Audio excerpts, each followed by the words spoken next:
This episode comes with a Where's Waldo type scenario. There's a fruit fly buzzing around this room. I'm not sure if you'll see it, but it might make an appearance. It might, buzz right in front of the camera lens so you can see it. And you'd be like, there, 14 minutes and 27 seconds. I saw the fruit fly, Tekking. I'm like, okay. Anyway, hi everyone. How are you doing? Tekking and Barry here today. And we are finally getting to the new pack of Vivre cards. These have been out for I think over a week. It's just with everything going on and plus the chapter, it was pretty crazy. So, talking about it now, let's get into it. Let's just dive in. Some of the stuff I've already mentioned during the review itself and some other videos, but just to lay it out all on the table, let's begin. This is mostly focused on the Beast Pirates, so we get some new information involving Kaido, Yamato, King, and Queen. I don't think anything new on Jack.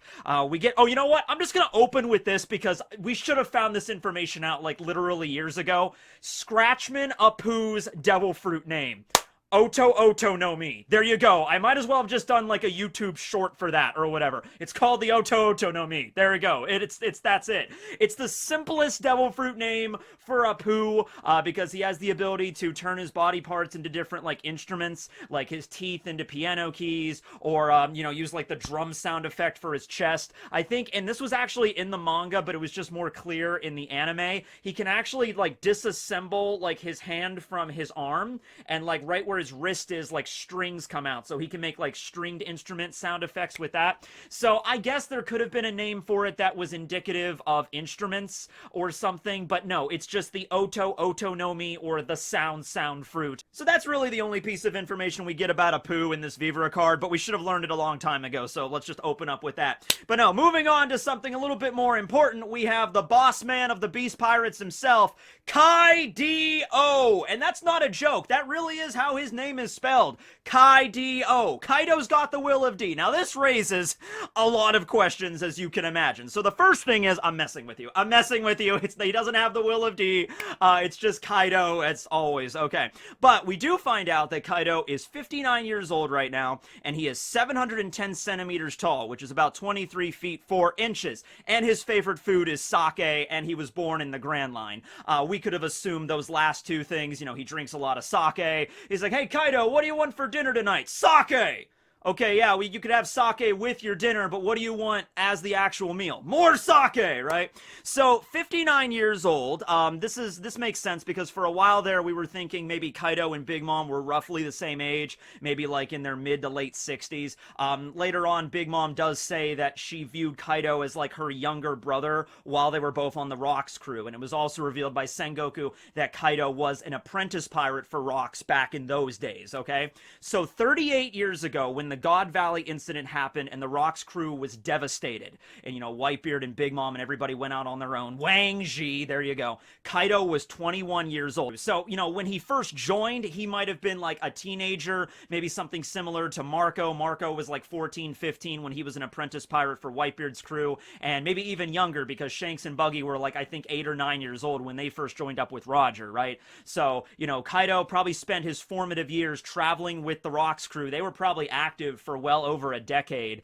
They got wiped out 38 years ago at God Valley, but 50 years ago when Brook and the Rumbar Pirates were still sailing around, Rocks could have still have been the height of power on the high seas at that moment, okay? And if we go back 50 years, that means Kaido would have been 9 at that point. That's actually kind of funny. Technically speaking, when Brook was with the Rumbar Pirates, if they ran into the Rocks crew, Kaido would have been 9 at that point. Maybe Brook could have had a shot at actually killing Kaido back then. So, yeah, we don't know when Kaido first joined Rocks' crew, but he was 21 at God Valley when Big Mom gave him the mythical zone, the Ua no Mi model Azure Dragon, and then that's where he got those powers, and then we don't really know anything else from the time frame in between. At that point, 21, that's the same age that Zoro and Sanji are right now, so I'm sure he had no problem, forming his own crew after that, what would later become the Beast Pirates, and he began this plan. Now, remember, he didn't really go into Wano until about somewhere around maybe like 25 to 30 years ago, because that's when, Odin left 30 years ago, and everything was fine when he left with Whitebeard, and then he came back like around, 26, 25 years ago during Roger's journey, and that was when the factories started popping up. So it was somewhere around there. So, there was a good 10 years or so where Kaido was not in Wano, not involved with anything at Wano. He was just building up his own crew. So, talk about that maybe later. We'll probably find that out in Kaido's backstory, which we hopefully should be getting soon. And next we have his height, which is 7.1 meters. Big Mom's is, I think, 8.8 meters. So yes, Big Mom is bigger than Kaido. There was a question there, because a lot of times it seems to change. They're like comparable height, like they're about the same, and other times they're not. Maybe when Kaido goes into his hybrid dragon form, maybe he's a little taller, about the same height as Big Mom. Obviously, he's bigger when he goes into his full dragon. We don't get a height for that or anything like that. But yeah, canonically, he is shorter than Big Mom is, okay? So now let's talk about the All-Stars a bit, alright? So, like I said, I don't think we get anything new involving Jack, but we have King and Queen's information. Alright, so the most important thing about King right away is his bounty. We found it out here in a Vivre card. You might be wondering, this is kind of big information. Why are we finding it out in a Vivre card? I mean, it was already hinted at by Marco that they both have over 1 billion. Obviously, we understood King had over 1 billion, but probably less than Luffy's, because Luffy has 1.5, and he's considered, a fifth emperor.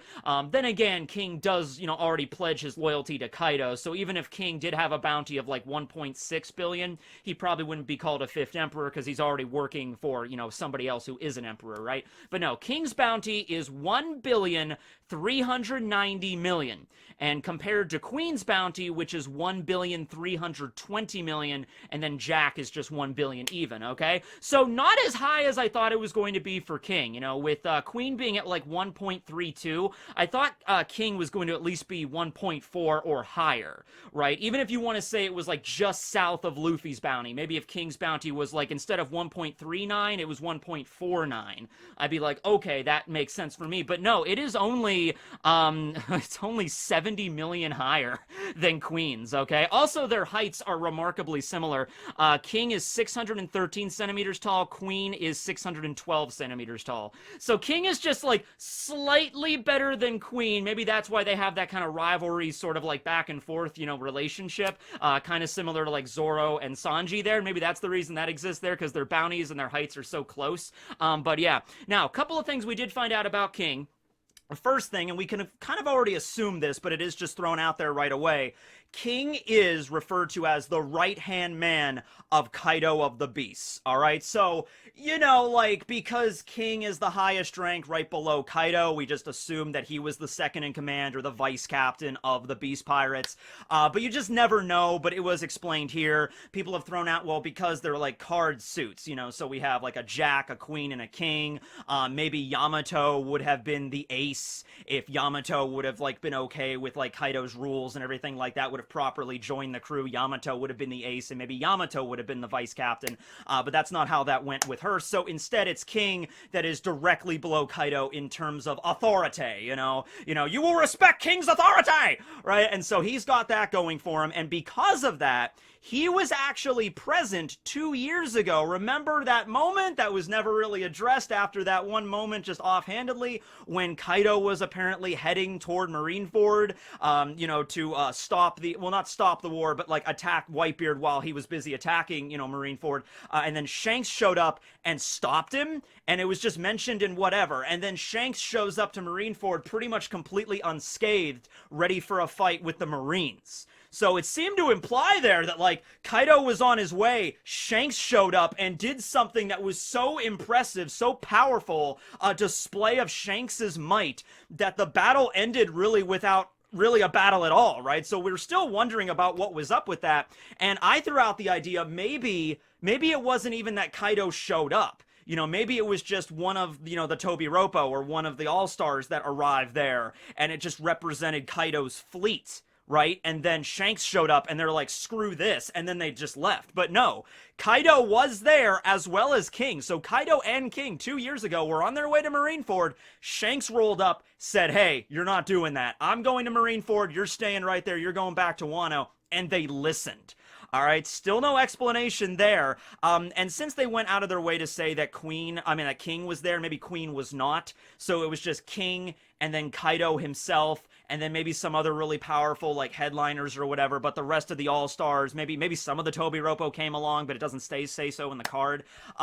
But yeah, so I'm not exactly sure what Shanks did. It's possible that Shanks really could have because Kaido's not an idiot. Shanks could have said this. He could have said, "Hey, listen, Kaido. You want to go to Marineford to fight Whitebeard. Well, here's the deal. If you want to get to Marineford, you're going to have to fight me and my red hair crew first. All right? Now, you might win. You might lose. We're both Yonko. It'll be an epic fight for sure. But here's the thing, Kaido. Even if you win and you were able to kill me and all my crewmates, okay, we're not going to go down without a fight. It's going to be a rough battle. So I'm telling you, like, if you win, do you think then you would still be in good enough condition to roll up to Marine HQ and deal with Whitebeard? As well as the Marines that are going to be there too. I mean, once again, you might win. But, after fighting us, it might not go too well. Because we're not just going to let you go, right? And so Kaido's not an idiot, so he'd be like, well, damn it, why did you have to be here, red hair? And just like, hey man, I have my own agenda, I have all stuff going on here, I have a whole thing. And so Kaido was probably just like, oh, alright. And, there might have been a clash, there might have been like, Kaido took out his Kanabo, like, damn it! And then Shanks took out Griffin, and they, boom! They like, clashed right there for a moment, and then Kaido just, whatever, and then he just turned around and went back to Wano. I got more important stuff to do tonight, like drink, and then he leaves, okay? And then King was just there. Maybe King did something. Maybe King probably took a fireball and chucked it at Ben Beckman, and Ben Beckman just shot it down, and then Ben Beckman just kind of smokes a cigarette, just like, got another one in you, and King's like, he's like, another day, Ben Beckman! By the way, if you're curious what this is, the entire video, I have this massive purple splotch on the back of my hand. I went to the fair last night. It was all right. It was cool. We saw a dinosaur show where they had actual dinosaurs. I saw a raptor last night. It was crazy. And we also had some really good garbage fries, which if you've never had garbage fries, they're just picture curly fries with just every single unhealthy thing on them, like nacho cheese, chili, jalapenos, bacon, random seasonings. So if you didn't think I had enough salt, even more than that. There was other stuff on there too. So yeah, it was a fun time. All right, but back to this, right? So King, right-hand man of Kaido, 1,390,000,000, 613 centimeters tall, and he was born on the Grand Line, right? Oh, and it was also. There's also another thing in there, and it's very vague on when this happened or exactly the circumstances, but it was mentioned that he joined Kaido's crew because he, accepted Kaido as very strong. He was impressed with Kaido's strength, and so that's why he decided to join and rose to the ranks of being Kaido's right-hand man. Okay, so right there, that's King. A little bit into his personality. Also, he's 47 years old. I don't know if I mentioned that. He's 47, which actually makes him younger than Queen. Going into Queen now, though, is a good transition. Queen is 56 years old, and I'm telling you what, that is perfect with the theories that I had involving Queen and Judge and Mads and everything like that. So, as I said, Judge was already confirmed to be 55. I kept saying Queen was roughly around the same age, and he is. So he's 56 years old. So if Judge and Queen are about the same age, only 1 year of difference, Vegapunk might be in his 70s or 80s right now, and so, like, 30 years ago, or maybe even longer, when Queen and Judge were both teenagers or in their early 20s, that's when they were scientists working for Mads, working under Vegapunk. Vegapunk might have been like in his, 30s, 40s at that point, depending on the timeline. And then, the government shut them down. Vegapunk went to go work for them. Judge and Queen left. Judge went to the Germa. Queen went to join Kaido. It doesn't really say how Queen joined Kaido or anything like that, but it's probably something similar where Queen's scientific expertise might have reached Kaido's ears, and he's like, man, I could use a scientist to make a bunch of giants. Yeah, let's do that. And so maybe that's what happened there with Queen. But yeah, other than that, his bounty is 1,320,000,000. We already knew that about Queen, and 612 centimeters. Let's see. We have the numbers in the Tobi Roppo, but first let's talk about Yamato. So the only thing that's really Yamato was revealed to have observation hockey, and we already obviously know Yamato knows armament as well as conquerors, as we just found out from the last chapter. So I don't think everybody knows. Like, if you know conquerors and armament, you obviously know observation. But I think it wasn't expressly shown before. So Yamato has observation, and also Yamato's gender was revealed to just be female with no extra information. I brought this up in the review, but you know, if Oda really wanted to make it clear that Yamato was in the same situation as Okiku, like transgender, you know, Yamato's could say, you know, biologically female, but you know, identifies as male. So the precedence was there. Oda could have made that clear if that was the case, but he did not. So that clearly means that that's not the direction that Oda is taking with Yamato's character. However, also with that, Morley's card was, I believe, the same as Okiku's. Identifies as female, but biologically male. So that's the situation with Morley as one of the commanders of the Revolutionary Army, but with Yamato, not so much. So yeah, other than Yamato's gender, as well as the observation hockey thing, nothing really new revealed with Yamato. We got to see her in the last episode, though. Pretty cool introduction, and, you know, we have the moment where she shows up and knocks out Ulti. So, you know, moving on to that in the anime. It's so weird, because it's like that moment in the manga, it doesn't seem like it happened that long ago. It was about a year ago, but it doesn't seem that long ago, right? And so it's already happening in the anime. Time flies. But yeah, so that's Kaido, Yamato, and the All-Stars, as well as Apoo. So let's move on to the Tobi Roppo here. So let's just go down the bounty list really quick. Who's bounty is 546 million. Sasuke's bounty is 472 million. Black Maria's is 480 million. Ulti's is 400 million even, and Page One's is 290 million, which makes it from lowest to highest, Page One, then Ulti, then Sasaki. I thought Who's Who and Sasaki would be at the top there, but no, it goes Page One, Ulti, then Sasaki, then Black Maria at 480 million, and then Who's Who has the highest bounty out of all of the Tobi Roppo at 546 million. So higher than Luffy's bounty, you know, his last bounty before he was 1.5 billion. Right, so that's still very, very impressive there. It was also revealed that, yeah, Who's Who and Sasaki both had their own respective pirate crews, just called the Who's Who Pirates and the Sasaki Pirates. What's odd is that Sasaki was the captain of the Who's Who Pirates, and Who's Who was captain of the Sasaki Pirates. Really strange, but that's how it works. Actually, I'm kidding. It was just, as you'd say, not very creative pirate names. Oda really did seem like, all right, well, Who's Who was the captain of the Who's Who Pirates. Sasuke was the captain of the Sasaki Pirates. I don't have time for this. I have other stuff to draw. You know, like right there. You know, Sasuke was the captain of the Tricera Pirates. I don't know. Okay. But no. We also get their titles here, like what they went by, right? And so Sasaki was known as Overflowing Sasaki because he drinks a lot of booze. So there you go. Probably not as much as Kaido, but still drinks a lot of booze. And Who's Who's was a little confusing because originally it was Drop It. Like Who's Who's title was just Drop It Who's Who. And I guess because he talks a lot, so it's like just drop it already, you know, something like that. But that's not the correct sort of translation. It's actually something closer to like Who's Who the Splash or Who of the Droplets is another version. This guy's name, every name he's associated with is really unusual, right? First off, his name is just Who's Who, which, you know, I'm trying to get used to that, but, you know, when it was first revealed, it was like, that's really his actual, okay, I mean, it's not his real name, but that's what he's going by. You know, he probably can't go by his real name anymore because the government's looking for him. He might not, oh, there's the fruit fly. I don't know if you saw it, but it just came by there. You know, I don't even know if Who's Who even knows his real name, though, because he was raised as an assassin of CP9. You know, he might not even have a name. He was basically an orphan, and the government might have given him a name, but yeah. So, yeah, it's Who of the Droplets. It's a reference to him talking a lot. Now, he has a subdivision of his you know, crew working for Kaido as well, and they're just called Cats. So just like with Sword and Mads, we have like all, you know, capital letters like it's an acronym for something, just Cats. So I don't know if they're going to star in like a play, like Cats, the play, or whatever, but that's the title, and they all wear cat outfits. We've already seen them before, just former members of Who's Who's crew. And I'm assuming the Armored Division, the Armored Corps that work under Sasaki were maybe also former members of the Sasaki Pirates when he joined up as well.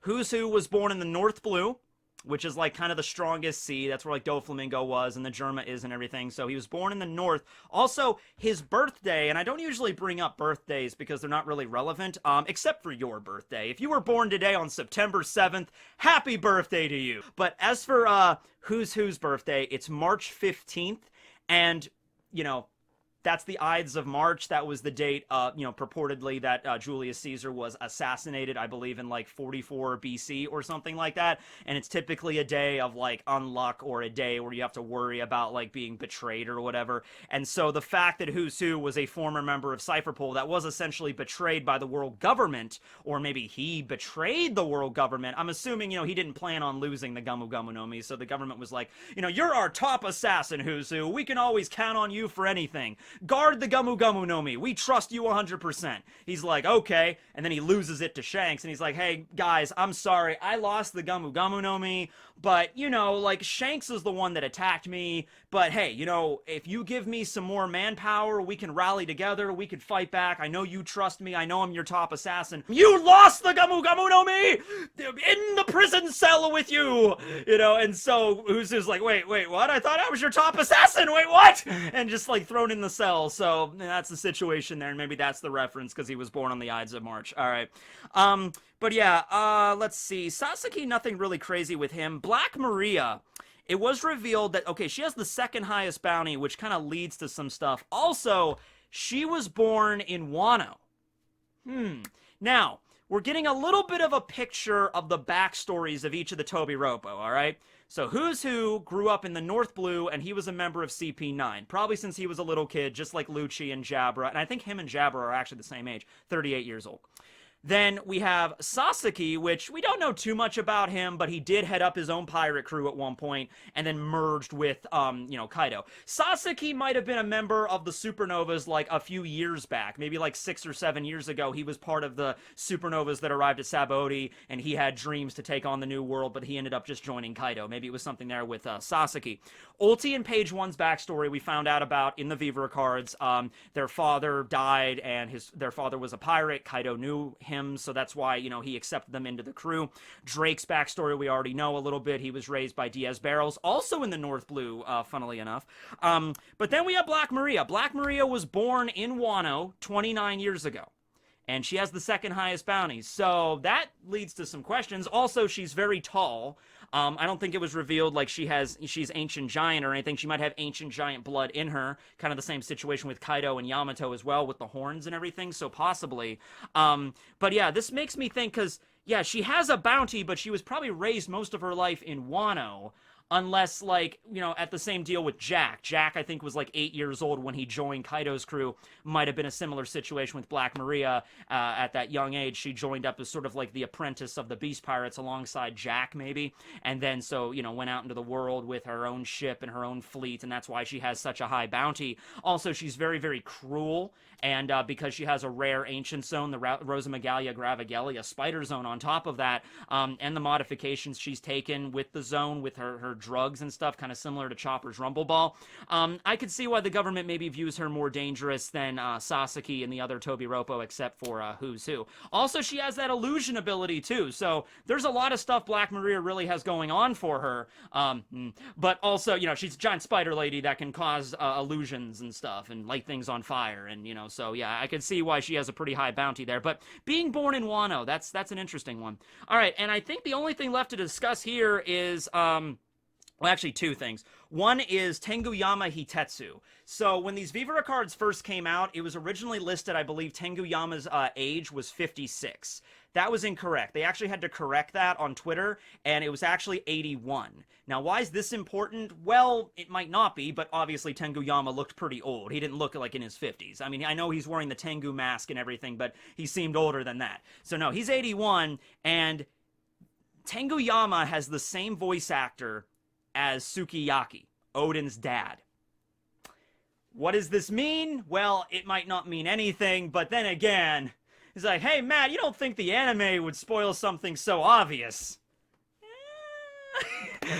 From the track record we've been having, like, Tenguyama is Sukiyaki. I'm just rolling with it. He survived somehow. He survived the disease. Maybe Orochi was about to kill him, and then he managed to escape, and he recovered from his disease because basically Orochi was poisoning him. So after he escaped, he lived in exile. He eventually found the cure for the poisoning, or he was able just to, fight through it. He's Odin's father, after all. I think he was able to survive it. Also, he was referred to as the miracle child when he was born. So as long as he could have gotten away, he might have recovered. And then he lived out in basically exile, hiding himself as Tenguyama. The only thing thing there is that, I don't know about that, because Tenguyama also was the one that made the Sandai Katetsu and the Ame no Habakiri. Now, I guess that wouldn't work. Yeah, because if he's the one that made the Ame no Habakiri to present to Sukiyaki for Odin.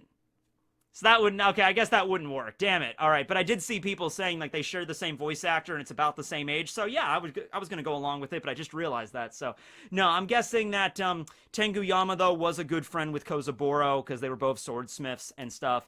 You know, and maybe Sukiyaki's brother or something. I don't know. I mean, it's possible. I mean, well, no, because he was the miracle child. He was the only child of the former shogun. That's why it was such a big deal. So I guess he didn't have any siblings. So, yeah, I don't think Tenguyama is Sukiyaki now. That was a big twist of a theory. Like, he's Sukiyaki, 100%. Oh, wait, no, he's not. Okay, moving on. And then the last thing to bring up is Hacha. So Hacha, number 8 of the numbers. He's the only one of the numbers we find out about here, any, like, new information. So Hacha is 188 years old, which is not unusual for giants, because giants can live, just normal giants, up to 300 years, and he's an ancient giant, or like a genetically modified, like, artificial ancient giant, so he might even live longer than that. But he's 188 years old, and he's 6,680 centimeters tall. So 66 meters, which puts him right around the height of Ors and Ors Jr. Actually, I think a little bit taller than Ors or Ors Jr., right around it. Yeah, 219 feet. And he was born on Punk Hazard, which it was already explained, the numbers were created there. I mean, it might have been a situation like the Nomu from My Hero Academia, where there's like a human base, or maybe they captured an actual giant or humans as the base for the DNA or the lineage factor, and then just through all these scientific experiments, Vegapunk was able to create actual, like, ancient giants through that base code or whatever. Or they could have been cloned, or they could have been like Ors. Maybe they found the flesh of an old ancient giant and made one out of that, like, you know, some kind of cloning tech or something. It's possible. But yeah, just some information on Hacha there. So I think that's everything. Might be missing a few things here in the Vivre cards, so let me know. But yeah, some information that's pretty cool there. But you know what's some more cool information? That's right. We're going along with it still. Bat facts. So moving on over to that. No, bat facts! No, bat facts! Bat facts! Bat facts! Facts about bats? Okay, so remember how last time I said that there was roughly 1,000 species of bat out there? Well, the number is actually closer to 1,300 species of bat, but that's not the bat fact. Out of those 1,300 species of bat, give or take, there are only 6 bat species that have pure white fur. Okay? And that is what we're going to be talking about today. The Honduran white bat. It's a microbat. It's very tiny, and as the name implies, they're native to Honduras, as well as Panama and Costa Rica, and they're just little tiny puffballs that just literally make tents out of leaves during the day. So they find a big leaf, and they kind of chew the leaf apart with their teeth to kind of make like a perfect little home, like a little tent, and then they bundle together, they cuddle together underneath that leaf, and then during the night they go out and they hunt. And they're very specific frutivores, I guess, where they only eat pretty much one type of fruit. It's a variety of fig that can be found in that area. And they also have a very interesting, like, horn kind of coming out of their face, which is actually, I think, part of their nose. But yeah, that's the Honduran white bat. Very adorable, very tiny little cotton puffball that's, like, floating around or flying around in the Honduran jungles. So there's that. Anyway, hope you guys enjoyed this video and enjoyed this bat fact. I got more for you. Don't worry about it. This will be Tekking and Barry signing out. Later, everybody.